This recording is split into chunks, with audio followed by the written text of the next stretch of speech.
Selamat sore, kelas 11 AKL.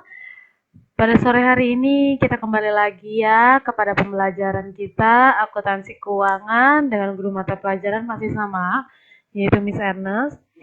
Kita hari ini akan mempelajari tentang mata pelajaran akuntansi keuangan dan membahas tentang membuat jurnal piutang dengan metode langsung dan metode tidak langsung ya.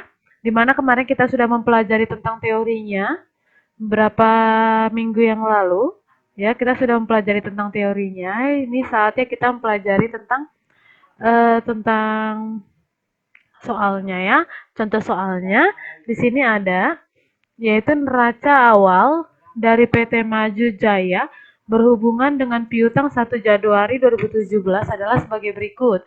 Daftar saldo piutang Toko Jaya Abadi 14.600.000, terus Toko Mega Surya 10 juta, terus Toko Nusantara 15 juta, Toko Sejahtera 5 juta. Demikian transaksi-transaksi tahun 2017, yaitu antara lain 10 Januari diterima dari Toko Jaya Abadi pembayaran faktur tanggal 10 Desember per 2017 sebesar 12.600.000. Berarti jurnalnya adalah kas pada piutang dagang, di mana kemarin kalian udah pembelajaran Google Meet ya kita ya. Dan Miss bertanya sama beberapa siswa bagaimana kalau misalnya ada eh, perusahaan yang membayar utang kepada kita, yaitu kas pada piutang dagang ya. Oke ya. Yang tanggal 20 Januari, pengadilan menyatakan Toko Nusantara jatuh pailit, saldo piutangnya dihapuskan. Di sini kita bisa lihat Toko Nusantara itu berapa saldo piutangnya ya. Oke, di sini kerugian piutangnya yang ada di jurnalnya salah ya, bukan 500.000.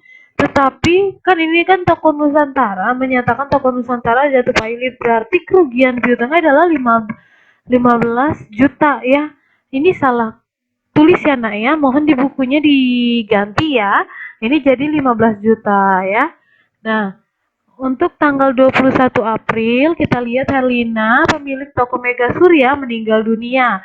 Diputuskan untuk menghapuskan saldo piutang kepadanya. Nah, ini toko Mega Surya berarti 10 juta ya saldonya. Nah, kalau misalnya di metode langsung, itu langsung dihapuskan. Makanya itu dianggap bahwa piutang kita akan berkurang. Makanya di jurnalnya yaitu kerugian piutang pada piutang dagang ya, sebesar 10 juta ya. Nah, sekarang bulan Juli 20 diterima dari Toko Jaya Abadi 2 juta pelunasan utangnya. Nah, karena ini menerima uang, maka jurnalnya masih sama seperti tanggal 10, yaitu kas pada piutang dagang sebesar 20 juta. Berarti ini salah ya nak ya, bukan 2 juta tapi 20 juta ya.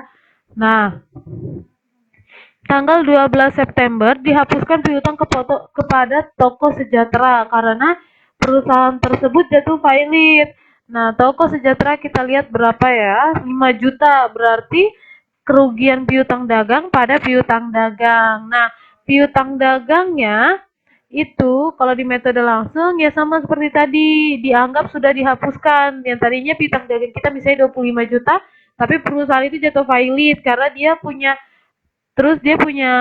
piutang dagang sama kita 10 juta. Jadi langsung dikurangkan, kalau dengan metode langsung itu langsung dikurangkan, piutang dagang kita langsung dikurangkan 10 juta. Jadi sisanya piutang dagang kita itu adalah 10 juta ya. Tanggal 10 Oktober, ahli waris Herlina datang ke perusahaan dan membayar lunas 10 juta utang almarhum yang telah dihapuskan ya. Berarti kas itu artinya uang masuk. Pokoknya kalau kita menerima uang, jurnalnya yang di debit itu adalah kas. Nah, karena kita sempat menghapus piutangnya, maka di sini kita tulis kerugian piutang dagang karena kita sempat menganggap bahwa dengan meninggalnya si Herlina, pemilik toko Mega Surya, maka piutangnya akan berkurang dan kita anggap itu sebagai kerugian piutang. Nah, sama seperti jurnal biasa, ini dianggap harus balance ya. dan antara debit dengan kredit. Nah, untuk yang selanjutnya kita lihat untuk slide selanjutnya itu adalah metode tidak langsung. Nah, perbedaan metode langsung dan metode tidak langsung, kalau di metode langsung bahwa hutang-hutang yang tidak bisa dibayar atau yang pemilik tokonya meninggal atau yang bangkrut itu dianggap langsung sebagai kerugian. Tetapi kalau di metode tidak langsung itu dianggap sebagai cadangan kerugian piutang ya. Nah, ini di Januari karena kita menerima uang ya, diterima dari toko Jaya Abadi 10 Desember 10 Januari 10 Desember per 2017 sebesar 12.600 ya. Benar ya? Terus tanggal 20 pengadilan menyatakan toko Nusantara jatuh pailit, saldo piutangnya dihapuskan. Oke, ini bukan 5 juta tetapi 15 juta ya. Nah, kan bisa lihat kan perbedaan antara metode langsung dengan langsung. Kalau misalnya metode langsung itu masih dianggap sebagai cadangan kerugian piutang. Artinya itu masih diharapkan bisa dibayar oleh si pemilik utang. Jadi makanya itu dianggap sebagai cadangan kerugian piutang. Nah, kalau dengan metode langsung dihapuskan, dianggap sebagai kerugian piutang ya. Untuk bulan April, kita lihat soalnya Herlina pemilik toko Mega Surya meninggal dunia, diputuskan untuk menghapuskan saldo piutang dagangnya.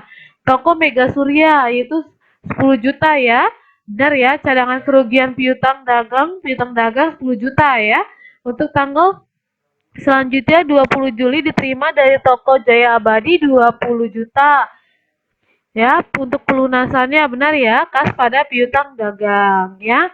Nah, kalau untuk bulan September, 12 September dihapuskan piutang kepada toko Sejahtera karena perusahaan tersebut jatuh pailit.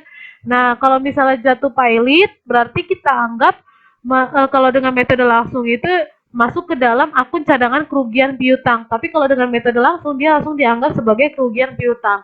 Ya, tapi kalau misalnya ibaratnya dimasukkan ke cadangan kerugian piutang, dianggap masih bisa diharapkan ya. Terus yang selanjutnya adalah tanggal 10 Oktober. Ahli waris Herlina datang ke perusahaan dengan membayar lunas ya utang almarhum. Nah, Herlina, toko Mega Surya 10 juta. Kas kita menerima uang pada cadangan kerugian piutang dagang yang sudah kita hapuskan, yang sudah kita masukkan ke dalam cadangan kerugian piutang. Nah, ini dijumlah hasilnya harus sama ya nak ya antara debit sama kredit. Nah, seperti itulah tentang metode langsung dan metode tidak langsung. Jadi, untuk tugas hari ini, kalian mohon dikerjakan studi kasus 3 ya. Studi kasus 3. Sebentar, bukan studi kasus 3. Ya, studi kasus 3 saja. Studi kasus 3 ya. Studi kasus 3, buatkan metode langsung dan metode tidak langsungnya ya. Miss minta untuk dikumpulkannya besok hari Kamis itu jam 10 pagi. Lewat dari jam 10 pagi, Miss Ernest anggap tidak mendapatkan nilai ya. Jadi mohon dikerjakan dengan sebaik-baiknya karena ini lumayan untuk menambah-nambah nilai kalian yang mungkin tidak terbilang bagus ya. Itu saja penjelasan dari Miss Ernest hari ini. Miss Ernest ucapkan terima kasih bagi siswa-siswi yang masih mendengarkan video-video yang Miss Ernest buat.